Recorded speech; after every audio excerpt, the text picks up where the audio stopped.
तर मराठा आरक्षणाच्या मागणीसाठी मनोज जरांगे यांची पदयात्रा नगरमधून निघणार आहे। त्या अनुषंगाने नगर येथे या यात्रेच्या स्वागताची जोरदार तयारी करण्यात आलेली आहे। या यात्रेचा मुक्काम अहमदनगर शहरापासून जवळ असलेल्या बाराबाबळी येथे 150 एकर मैदानावरती व्यवस्था करण्यात येणार आहे। विशेष म्हणजे बाराबाबळी येथील मदरसा मैदानावरती ही व्यवस्था करण्यात आलेली आहे। आढावा घेतलाय आमचे प्रतिनिधी सुनील भोंगळ यांनी। मराठा आरक्षणासाठी लढा देणारे मनोज जरांगे पाटील यांची पदयात्रा ही अहमदनगर मधून जाणार आहे आणि त्या अनुषंगाने जर आपण बघितलं तर या ठिकाणी जोरदार तयारी ही मराठा बांधवांच्या वतीने करण्यात आलेली आहे।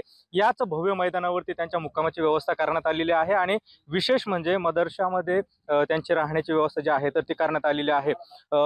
या भव्य मैदानावरती ज्या वेळेला ही संपूर्ण पदयात्रा येईल त्यावेळेला त्यांच्या जेवणाची व्यवस्था असेल, त्यांच्या पाण्याची व्यवस्था जी आहे तर ती मराठा बांधवांच्या वतीने करण्यात आलेली आहे। जवळपास 14 लाख फूड पॅकेट्स जे आहेत तर ते या ठिकाणी असणार आहेत। तर जवळपास 15 लाख पाण्याच्या बाटल्या ज्या आहेत तर त्या देखील असणार आहे। मराठा बांधव आपल्या सोबत आहेत, कशा पद्धतीने तयारी करण्यात आलेली त्यांच्याकडनं जाणून घेऊ। कशा पद्धतीने तयारी असणार आहे मनोज जरांगे पाटील यांच्या पदयात्रेच्या स्वागताची? आज सकाळी 9 वाजता मनोज दादा जरांगे पाटील आंतरवाली सराटीवरून मुंबईला जात आहेत।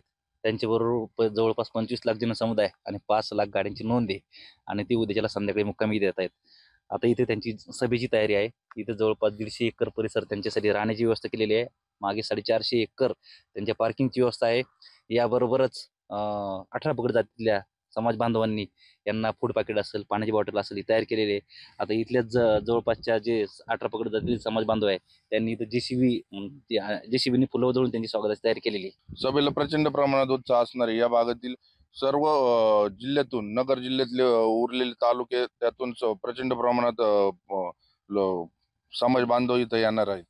हे एकूणच जर बघितलं तर जोरदार तयारी ही प्रशासन असेल, मराठा बांधव असेल यांच्या वतीने करण्यात आलेली आहे। कॅमेरा पर्सन प्रसाद सह सुनील भोंगळ, एबीपी माझा, अहमदनगर। एबीपी माझा, उघडा डोळे बघा नीट।